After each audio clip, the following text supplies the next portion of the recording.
Të shkojmë në Golem të Gavajës, një pallat ka prej ditësh pa energji elektrike. Zjarri përfshiu më herët katin e 9 të ndërtesës. Çfarë ka ndodhur dhe a ka përgjegjësi OSHE-ja apo duhet zgjidhet privatisht? Çështja do të flasim me avokatin Ibrahim Bejo. Zoti Bejo, ju përshëndes.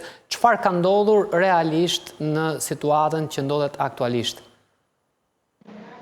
Përshëndetje dhe faleminderit për trajtuar një çështje sa sensitive, po aq të rëndësishme jo vetëm për neve banorët e objektit ku ra zjarri, por në përgjithësi për gjithë ndërtimet edhe për ngjarje të tilla që mund ndodhin. Çfarë ka ndodhur, zoti Bejo?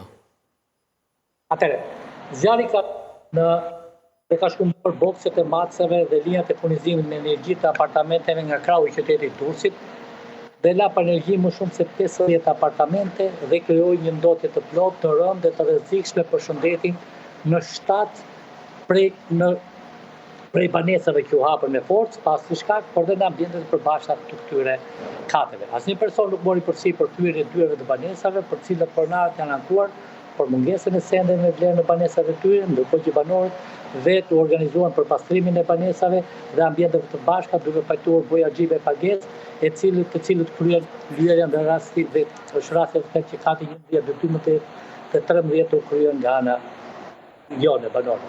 Lidhur me situatën e krijuar, ajo ka qenë probabilisht e mundshme që ko më parë. Dhe është po aq e mundshme dhe tani për 3 bokset e tjerë të njëjtit model që ndodhen në këto objekte. Zjarri në bokse ka rënë nga lidhjet e palishme, ndërhyrjet në sistemin elektrik me qëllim mbjelljen e energjisë dhe për këto ka prova konkrete. Zjarri gjithashtu është efekti mungesës së sigurisë teknike. Zoti Bejo, të flasim së bashku. Ta bëjmë bisedën së bashku. Cila është arsyeja e rënies së zjarrit? Ju thoni ka lidhje të palishme. Kush i ka bërë këto lidhje të palishme? Janë disa arsye dhe cilat po mundohem t'ja u shpjegoj. E para janë bokset nuk janë ndërtuar nga OSHE. OSHE nuk ka marrë pjesë fare në vendosjen e bokseve. Pra, bokset janë ndërtuar në mënyrë artizanale, nuk e di se si se tjerë, por nuk janë bokse standarde që OSHE-ja vendos në objektet, pallate, banimi, siç kemi në Durrës dhe kudo qoftë në Republikën e Shqipërisë, qoftë Tiranë e tjera me radhë. Kjo është e para. E dyta, firma ndërtuese e cila duhet të kryejë veprime që nga pika e lidhjes deri tek vendosja e bokseve dhe vendosja e matësave paraprakisht për çdo njësi banimi apartament në këtë raston, nuk e ka kryer këtë veprim, pasi ka qenë debitore ndaj OSHE-s dhe banorët vetë kanë aplikuar në mënyrë private, sikur po ndërtonin një banesë private, duke paraqitur projekt elektrik, i cili nuk është nevojshme sepse duhet ta paraqisë firma, tani me 3 vendosje prone e tjerë dokumenta, të cilët kanë pasur dhe kosto financiare për ta. Vendosja në këtë mënyrë e matësave ka krijuar dhe problematikën e tyre.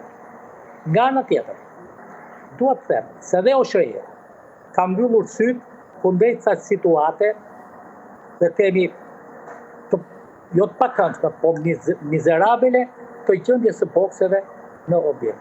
Ra zjarri në katin e 9 nga qyteti i Durrësit, por mund të bie edhe në katin e 3 në gjithë objektit ose në katin e 9 nga qyteti i Kavajës, aty ku kanë bokset dhe 3 apartamentet e mirë. Pra, situata është jashtëzakonisht e rëndë. Sot ka filluar vendosja e 2 bokseve standarde që ka OSHE-ja, të cilat kanë garanti dhe siguri në mbyllje në vendosje tjera në radhë, dhe po punohet edhe për sistemimin e boksit tjetër në katin e 9, në potjet kat ku ra zjarri, nga ana e specialistëve të OSHE, por duke mbajtur të njëjtin boks. Le të urojmë që situata do të zgjidhet, zoti Bejo. Unë të falenderoj, të përshëndes.